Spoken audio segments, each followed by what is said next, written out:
You know what time it is, no matter where you've been. So let's do it again. Listen up and let the sun shine in. We've got soul training. Time to practice what you preach. Ooh, yeah. Yes, we do. We've got soul training. Dano and Big Show, I want to ask you a question. I want both of you to answer if you can. Excluding your current occupation or career, what would you be doing if you weren't doing what you're doing? Easy. I would want to be a musician. Check them out. You guys can't see them, but okay. What Big Show is showing us on this podcast is he's got some socks that have guitars of various designs all over them. not just guitars. They've got flying V's and Les Pauls on them. I said various designs. Awesome guitars. Awesome guitars. That's right. That's so right. You would be a musician. Sure thing, man. Okay, that's awesome. Yeah. So with having those musical socks, then is that soul music? Sure. Whatever kind of music pays the bills, I guess. Okay. So Big Show would be a musician. What would you do? I guess the only other thing I had really thought about doing would be teaching history. I really enjoy history, love learning about the past, learning the stories of who we are and how we got here, and I enjoy teaching and put those things together. Do you believe history repeats itself? Well, like Mark Twain once said, history doesn't repeat itself, but it does rhyme. That's a rhythm. Yeah. A little bit. Well, are you going to ask me what I would be doing? What would you be doing? Okay, I was hoping you'd ask. I would be a chicken farmer. Would you? Yes, smartest bird around, I think. I think they're out there that really are. When I was a little boy, and I've always been big for my age, I used to go to my aunt and uncle's little place in Nobob, Kentucky, a real place, Nobob, and they had chickens. And I got spurred by their rooster once, and I learned where the turf was and where I could go and where I couldn't. But I loved those chickens because those chickens gave me something to do. I got to feed them, but you know what else the chickens taught me? What's that? How to get along. How to get along? How to get along with people. I was an only child, so those chickens taught me how to get along with people. You know how they did that? How's that? Well, they handled their disagreements the way we should. They just moved about. They didn't have any problems, any challenges or anything. They just kind of moved around, got through each day. I got to be honest, I was picturing a Dr. Doolittle situation here. No, Yeah. they were just... Do you ever hear chickens talk? Never heard chickens talk. Yeah, it's such foul language they use. Foul language? Well, my mother wouldn't let me hang out if it was foul language then in the chicken pen. But, when I think about dealing with chickens, that's a lot like dealing with people. And that's kind of where our big idea, where we're going today, is disagreements. And I love chickens. I love Kentucky Fried Chicken. I love rotisserie chicken. I love baked chicken. I love all kinds of fried chicken, boiled chicken, all those things. But really, ultimately, I love chickens because of what they have taught me, not of how they, give me nutrition. But I just think about what we can learn from chickens. And when you think about what would you think chickens could teach us about disagreements today? Well, aren't they kind of violent whenever they're... Yeah. Well, that rooster was. I still got the scar. Yeah, maybe the lesson there is don't be too cocky, or, I took off. Yeah, I was big for my age, but I was quick that day when he got me. I took off running. Yeah. But they are a little violent. Maybe, I don't know. He got me doubting myself a little bit. They taught me a lot. I'll tell you that. I just think that they teach us about disagreements, and I think when I look around, today with social media, we always point to that as a kind of a timeline or a reference point. I think about how we see people who disagree with one another and who say things they normally would not say in person because you don't get the advantage of reading the body language or the context of what someone is dealing with, and so then it kind of creates a storm of back and forth. And I know Big Show Joe was talking about pizza earlier, that if you get one kind of pizza and then somebody may not like that, and then they label you as, anti-mozzarella or something like that, or, right. I like thin crust myself. How could you be so wrong? Well, see, I also like thick crust too, though. You let me finish, so you quit jump like Barney You're Fife an told equal Thelma opportunity Lou. cruster. Barney told Thelma Lou you jump to conclusions, so you've already jumped to conclusions. That's why I'm in such top physical condition right now, because I eat thin and thick crust pizza. And the chocolate allergy. That makes me swell sometimes. And then you throw in the fried chicken too. So, But you're right. It feels like we live in an age that you can't have a disagreement anymore and just shake hands and walk away and still be buddies. Not in a civil way. You just don't hear civil discourse anymore. No matter if it's something of mass importance or something minuscule, whatever the disagreement is, we as a society tend to shield ourselves from all of that and only stay with our clump of like-minded individuals. That's not what the apostles did. It is not. as you jump into that, I just want to ask you all. I have a theory too, but why do you think that we've entered into such a culture or a mindset? And I have a response to that too. That I think this is what I think. But why do you think that people are so quick to just be fussy about everything and be, like you said, you can't lose anymore, you can't win. It's got to be divided. Do you want to go? You want me to go? Well, I don't know. I think there's a lot of things that play into it. I think some of it is that in the age of social media and an instant voice out there, you send out that tweet, that status update, that whatever, we can instantly respond to whatever the news story is or whatever is going on. We respond with emotion. We respond with emotion, and there's sort of instantly. You don't take time to listen and kind of make an opinion for yourself. Yeah, you don't wait for a story to develop and all the facts to come out. And if you don't make an instant observation, well, you are light years behind, my friend. You need to get with the program. That's right. And by the time all the information comes in, the narrative is set. Yeah.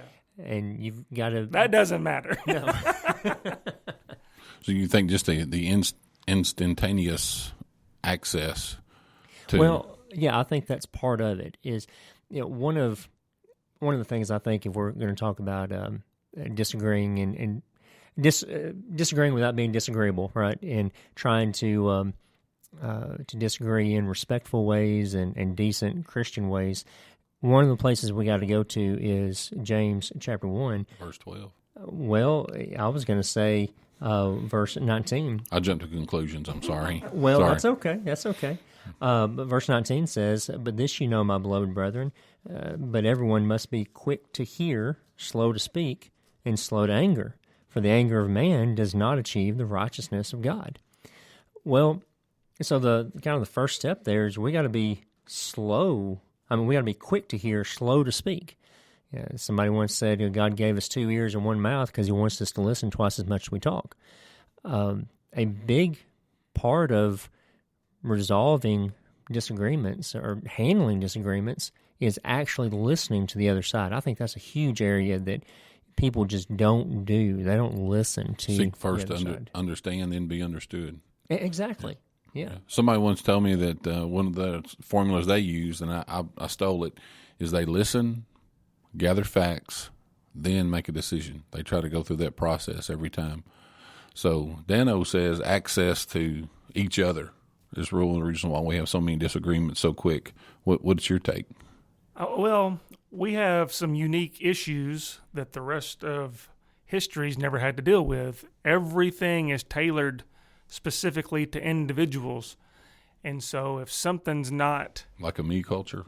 We have, let's say on social media, if we don't like what this guy's saying, we can just unfollow or, turn off his alerts. Or, it's no secret now that there's various news agencies are labeled as leaning right or left, or I don't know if any that lean center. They're usually right or left. But you don't even have to listen to the other side. You just listen to the things. Everything is tailored specifically to what you want, to what you kind of lean towards. And I guess that can be a good or bad thing. But it seems like whenever everything is presented specifically for you, you only hear certain things, certain sides of things. And people don't even want to listen to other perspectives. Well, why would I? I can listen to the things that I Exactly. want to listen to. You know, how many times have you seen somebody post a status that says something like, you know, if you think, you know, if you like pepperoni pizza, unfriend me. Probably not pepperoni pizza, but if you have this standpoint or you think this or don't think this, unfriend me. And the other thing, you know, used to, I'm assuming in times before we lived, if there was the town nut spewing things that you didn't agree with, well, that guy's just nuts. But nowadays, everything's presented in such a professional manner, even things that are, well, could be fake or could be conspiracy theories. There's no facts for. There's a professional-looking person on television or a professional-looking person on YouTube or Doing a the professional-looking presentation. meme. It looks legit. That's a lot more readily available than it would have been decades before. Well, and that's what I guess I was going to say, a combination of both of those. I just think everybody has such, you know, access. I can remember, you know, my dad loved reading the newspaper, and I can remember having to wait for the newspaper to get here, and you might watch the news and stuff like that, but that was about it. But now everybody's got their own venue, their own platform, you can basically have your own newscast if you wanted to in your home, and people do. So everybody has a voice, and everybody uses that voice, which creates more opportunity for disagreements. And you kind of led into something that I'd written down earlier in preparation for this is, I think who we serve should dictate our strategy, because my hope is for the three of us and maybe this podcast of our dear listener is to, as we seek to provide soul training, because all souls are important, is I want people to walk away with maybe a strategy of how to disagree without being disagreeable. So I think who we serve should dictate our strategy. So if we're serving ourselves, then we're probably going to be a little more edgy, a little more pushy, a little more aggressive if we're serving ourselves. When we realize we're serving Christ, then we're going to listen. We're going to be more patient. We're going to be more loving and forgiving and understanding, and not be quick to pounce of what Daniel's already read about being swift to hear, slow to speak, and slow to wrath. Well, and you know, with that slowing down, not being quick to pounce, but slowing down, part of that hearing is, I think largely people don't listen to the other side anymore. They listen to what their side says about the other side. Right. And so what happens as a result of that is, if all I do is listen to what my side says about the other side, then I get a caricature in my mind of what the other side is. I don't get an accurate representation. And so I wind up reacting to what I think they are, which is probably not an accurate description of what they actually are. So I may be reacting to ideas or positions or even people that are not typical of any significant portion of the population, really, if I actually were talking to those people. One of my, and I'd like to go to Ephesians chapter 4 just in a minute, when we seek to walk in unity and not division. But as I listen to the line of language you all are saying about listening and being slow to hear, or quick to hear, slow to wrath, slow to respond. One of my favorite secular speakers I like to listen to is a guy named Gary Nessner. He was the FBI agent at Waco. He negotiated, he was there for several days. And even in his book called Stalling for Time, and even in his, if you listen to any videos or YouTube or speaking engagements, he'll say that when I was removed from more of a militant approach, he said no one else walked out of that compound. But the reason why I bring Gary up, and what does that have to do with what we're talking about, is he said, I never, all the 30-plus years I was in FBI, I never condoned bank robbers. I never condoned David Koresh. I never condoned any of those things. But he said, what I did that made me successful is I listened. He said, I listened and tried to find some way to work through the situation. He said, I never condoned or went along with anything. But he said, people just want someone to hear them. Mm-hmm. He said, I tried to listen. And I tried to listen to people, and that was the reason why that, very limited loss of life. And, he gives the example of Waco. He said, when they removed me, nobody else walked out. So I think being compassionate, listening to folks does go a long way. I was doing some work the other day, and some of the folks that I was working with, they lived at this property that we were checking out for work, and they were upset that some things hadn't been fixed there. Well, and what I was doing there, I didn't have the power to get it done. But I stood there and listened and told them I'd pass along their complaints, and they were happy as larks that somebody with a clipboard listened to them. And I told them, I don't know that I can help you, but I will definitely listen and take your complaints down. That seemed to make a difference in there. I wasn't there, but I bet you said these two words. I understand. I did. I know. And when you said, I understand, their antenna went down, their blood pressure went down a little bit because they knew you provided empathy. Right. Well, I tried. I think empathy, that's a key word here, because to be empathetic, you don't necessarily have to believe the other person is right, but you can see their position. You can put yourself in their shoes. Why do we talk to people? Because we want to feel better. Yeah. That's one reason. Yeah. That's pretty deep, Alan. I think that's a different podcast. You kind of act shocked that I was able to whip out something deep. I think the room just got a little brighter. Wow. See, I'm growing. It's all that chicken. And I get it extra crispy. Well, I know I feel better when I hear you talk. So, do you really? Yeah. Someone else. I thought somebody was giving me a compliment once with this guy and told me after a lesson I had. He said, Alan, he said, I wish you would record a book for us because every time you speak, you put my wife to sleep. I'm like, the first part of it, I was really excited. He just set you up and then knocked your legs right from under you. So I think you got to have empathy, and and even in your situation, you didn't come out and say, I can fix this. You just said, I understand, and I'm going to work on this. Because you know what you provided? Hope. I hope that I did.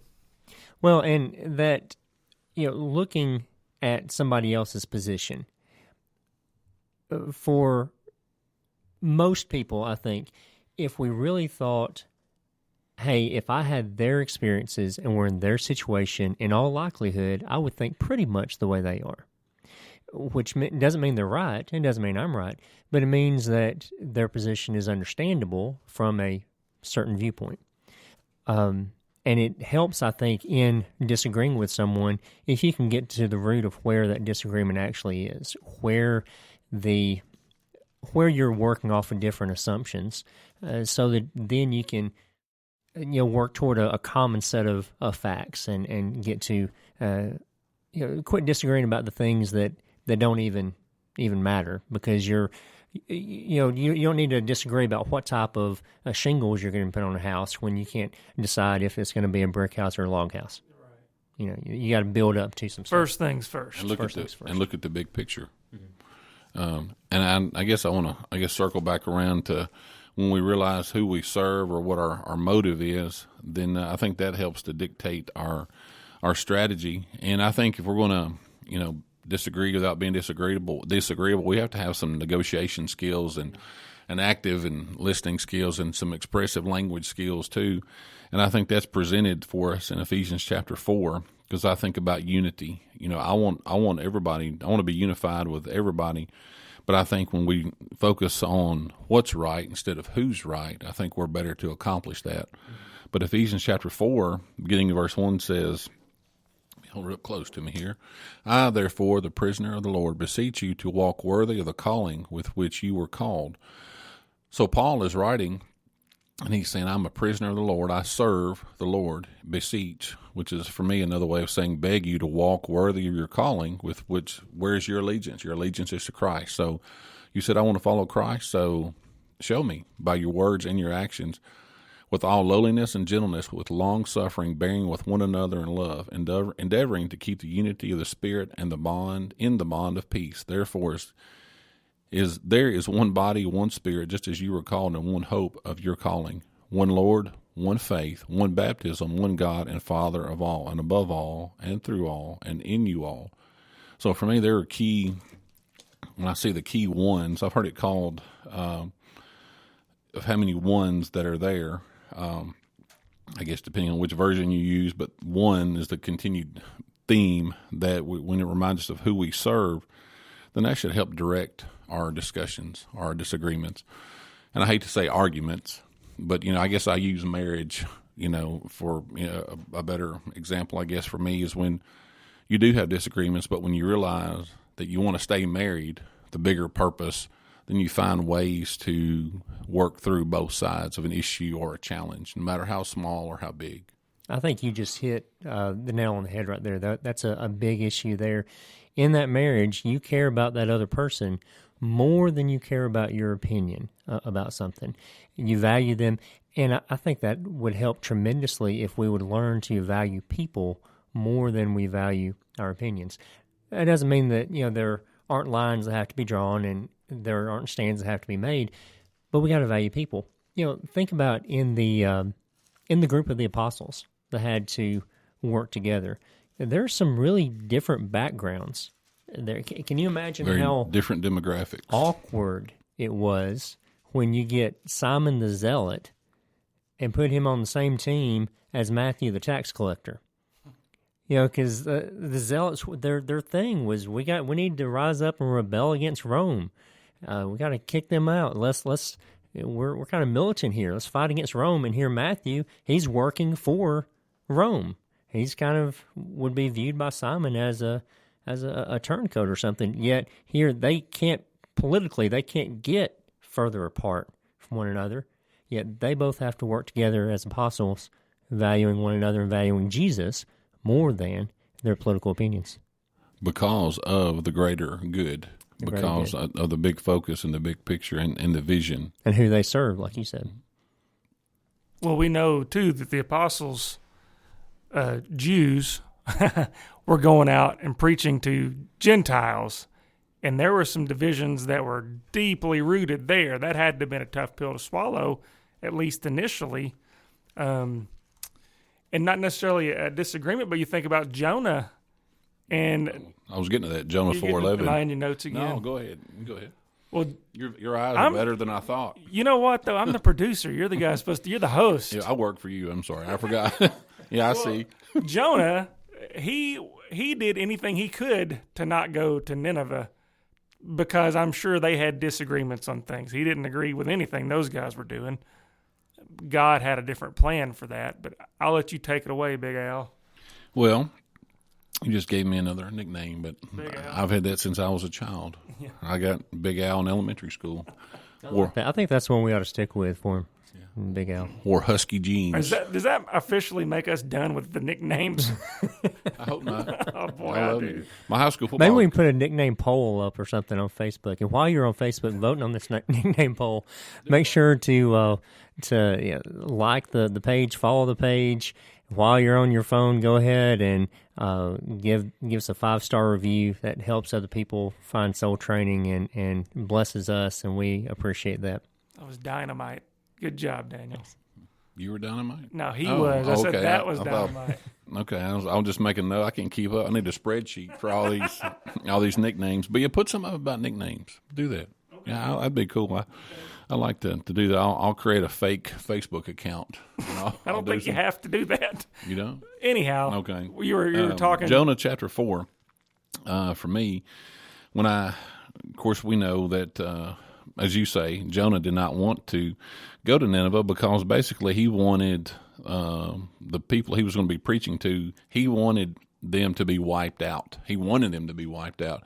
But he knew because of what Hosea was preaching that eventually, because the Assyrians were going to take over Israel, they were going to take over his people, his home country. So he didn't want them to repent and get on a better path because he knew eventually that wiping out his team, you might say. But if you look at Jonah chapter 4, beginning in verse 10, but the Lord said, you have had pity on the plant for which you have not labored nor made it grow, which comes up in a night and perished in a night. And should I not pity Nineveh, that great city in which are more than 120,000 persons who cannot discern between their right hand and their left, and much livestock? And he's talking about little kids too, people who cannot discern from their right hand or their left.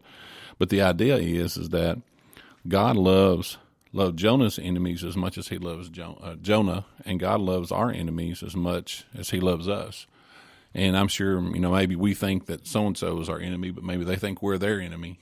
So we have to keep that in perspective. I saw our friends, the Unscripted podcast, had posted a meme that said, love challenging people, because you're one of them. That's true. That's true. That's deep. It is Kind deep. of got my attention too.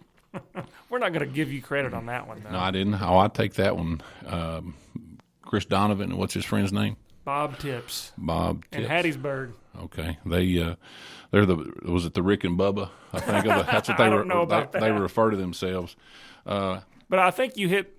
So if I'm listening correctly, if my ears aren't deceiving me, the key to it is love. Love God, love fellow man, because isn't that what we're supposed to be doing anyhow? Is spreading the word, and you're not going to spread the word if you've got a. It's hard to tell somebody a way to get to heaven if you just can't stand them. You want to have love for that person. Dale Carnegie even says that you can get more people interested in you, i.e., your message, if you are more interested in them. I think that's a good thought. And the whole thing just comes across differently if you are trying to convince somebody that you love of a different position, rather than because you're coming at it from the standpoint of I love you, and I think it would make your life better in some way if you understood this differently, rather than I love my position. You disagree with my position, so you are my enemy, and so my object is to beat you down, shut you down.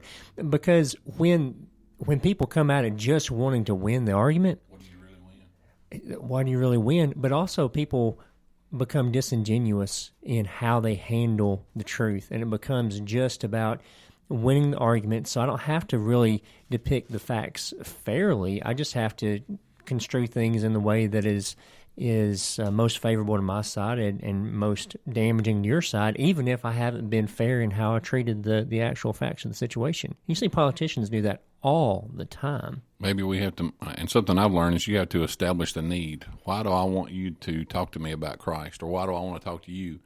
I have to establish the need, and then Jesus is the solution. Jesus is the answer. And that's where I need to focus. And I'm as guilty as anybody of not handling things correctly in a lot of different ways when it comes to disagreements or arguments or debates and those kind of things. But when I'm reminded, because there's a lot I love about the book of James, but if you go to James chapter 3, I'm reminded of the tongue.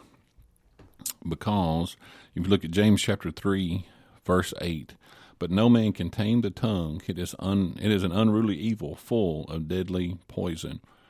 And if I am not in control of my tongue, you think about how many wars have been started, or how many, senseless crimes have taken place because of someone not controlling their tongue, their emotions, over an argument. Mm-hmm. I mean, unfortunately, in no way at all, shape, or form making light of anything, but just look at the local news about every other night, or even national news, and there's somebody who has lost their life over something at a restaurant, a parking spot, something insignificant. Right. Yeah, I mean something. Road rage. That's right. Their tempers flared. People did something they shouldn't have, and now lives are ruined because of it. I mean, with my kids are now driving, and I try to explain to them, when somebody would pass me, my son would say, "Oh, catch them, don't let them do that." And I said, "No," I said, "just let them go. You just wave at them and you slow down and let them go." And one night though, we were going home, and it was about dark 30, and there was this gray car that just came up right behind me, with his headlights on, and I said it before I thought, I said, I wish this guy would go on, or I may just speed off. And then I realized it was a Kentucky State Trooper behind me. And I said, and my son said, speed up, and, we'll find out if he's going to pull you over or not. And, so I watched, my words and actions began to match. And, so you set your cruise control on 54. I slowed way down, way down, and the Mr. Trooper drove on by, and we waved at him and wished him the best. So it's all good. Oh yeah, controlling that temper. Like we read earlier, the anger of man does not achieve the righteousness of God. If it's a decision that's made in the heat of anger, it very rarely is that going to actually be a good decision. So it's just slowing down. I know we're getting close to end of time here, but I did want to bring up. You mean the end of the podcast? Well, yeah. Are you making a prophecy? I'm not prophesying the end of time. Wait a minute here. You heard it here first, guys. Because I was thinking about that's the end of that podcast. Some chicken. No, well, I want to bring up that it's okay to disagree. It's not the end of times if you disagree. It's okay. It's like losing a ball game. It might sting for a minute, but at the end of the day, who cares? And I was going to bring up Paul and Barnabas. We know those guys were close, and they had a disagreement in Acts 15, the end of Acts 15. Can we go to Acts real quick? Because that's where I was going to Acts 17 too. So, man, I got to stop leaving my notebook in here before we get started. Okay. Acts 15, starting in verse 36. I'm not going to read all of it for the sake of time. We'll leave that to our dear listener to do. But there's a disagreement amongst the group of guys who are on a specific mission. And Paul takes somebody and goes one way. Barnabas takes somebody and goes the other. But we know they were on the same team, doing the same thing, preaching the same gospel. And eventually, we read in later letters, they've reconciled. So it was okay. They had a very contentious disagreement there, but it was okay. It's okay. Can I ask you all one more group question? What do you learn from disagreements? Well, it depends on how it's handled. Sometimes I learn how wrong I am. Sometimes, what you really learn from disagreements is you learn a lot about the character of the people involved in the disagreement. You can learn who your friends are. Yeah.